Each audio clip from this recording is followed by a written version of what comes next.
Good morning. I am on the highway on my way to North Carolina to see my newest granddaughter for the first time. And I had a conversation with one of my girlfriends that she is on her way to Pensacola with her mother that has dementia.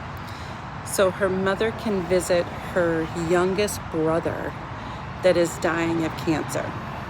And my girlfriend's brother and herself are driving from Alabama to Pensacola, Florida, to have her mom see her brother probably for the very last time. And her mother has dementia. And for some reason, that just really touched my heart. You know, the mother probably maybe won't even remember. She may not even remember who her brother is. She may not even remember why she's in the car. And she may aggravate her daughter and her son, but both of them are willing to take their mother and drive in a car to Pensacola from Alabama so her mother can have a conversation with her brother. I want to be that kind of person. I want to be that kind of person that, I don't know, it really touched my heart that they were willing to do that. And we live in such a society today that children, you know, don't have as much admiration, you know, for their parents as they did before.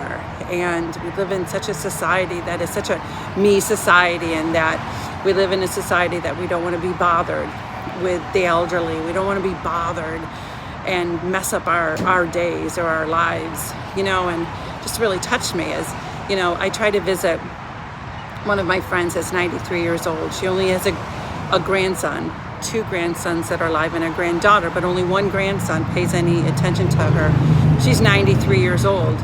And I go there, you know, she doesn't remember who I am. I ask her, do you know who I am? And she said, no, I don't remember.